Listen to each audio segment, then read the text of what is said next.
Reporter breaking. PSCക്കെതിരെ പരീക്ഷാ ക്രമക്കേട് പരാതിയും നിയമന വിവാദവും. ആസൂത്രണ ബോർഡിലെ ഉന്നത പരീക്ഷയിൽ പരാതിയുമായി ഉദ്യോഗാർത്ഥികൾ കോടതിയിൽ. ഉത്തരക്കടലാസ് പൂർണ്ണമായി പരിശോധിച്ചിട്ടില്ലെന്നാണ് പരാതി. പിഴവ് തിരുത്താതെ നിയമന ശുപാർശയും അതിവേഗം നൽകി. റാങ്ക് പട്ടിക പ്രസിദ്ധീകരിച്ച് 3 ആഴ്ചയ്ക്കുള്ളിലാണ് നിയമന ശുപാർശ നൽകിയത്.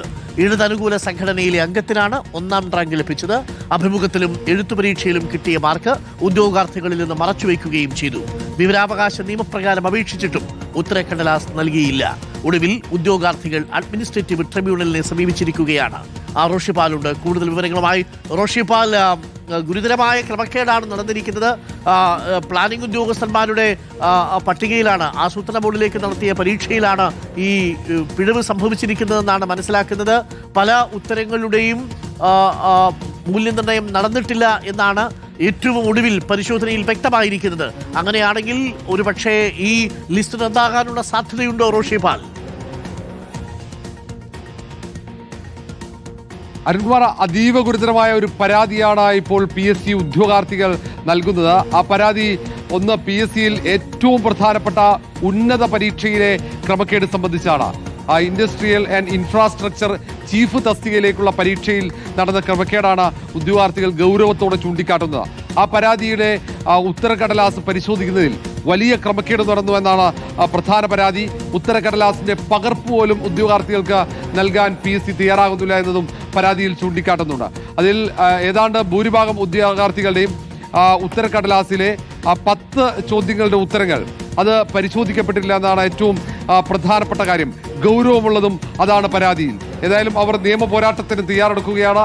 അവർ കോടതിയെ സമീപിച്ചിട്ടുണ്ട്.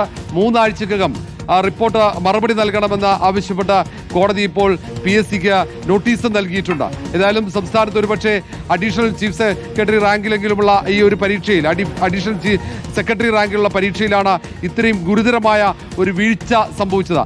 പിഴവ് തിരുത്താതെ ആ റാങ്ക് പട്ടികയിൽ 1ാം റാങ്കുകാരനെ അതിവേഗത്തിൽ നിയമനം നൽകുകയും ചെയ്തു എന്നാണ് ഒരു ശ്രദ്ധേയമായ കാര്യം. അതും ഇടത് സംഘടനാ അംഗമാണ് ഈ നിയമനം ലഭിച്ചയാൾ. അവിടെയാണ് അവർ സംശയം ഉയർത്തുന്നത്. എല്ലാവരും ഏറ്റവും പ്രധാനപ്പെട്ട തസ്തികയുള്ള സർക്കാർ ഉദ്യോഗസ്ഥന്മാരായതുകൊണ്ട് തന്നെ അവർക്ക് പരസ്യമായ ഒരു പ്രതികരണത്തിന് തടസ്സമുണ്ട്. എന്നാൽ പോലും അവർ നിയമപോരാട്ടവുമായി അഡ്മിനിസ്ട്രേറ്റീവ് ട്രിബ്യൂണലിനെ ഇതിനോടകം തന്നെ സമീപിച്ചു കഴിഞ്ഞു. മുഖ്യമന്ത്രിക്കും PSC ചെയർമാനുമടക്കം പരാതി നൽകാനുള്ള തയ്യാറെടുപ്പിലാണ്. കാരണം ഒരു അട്ടിമറി ഈ പരീക്ഷയിൽ അവരൊക്കെ സംശയിക്കുന്നുണ്ട്.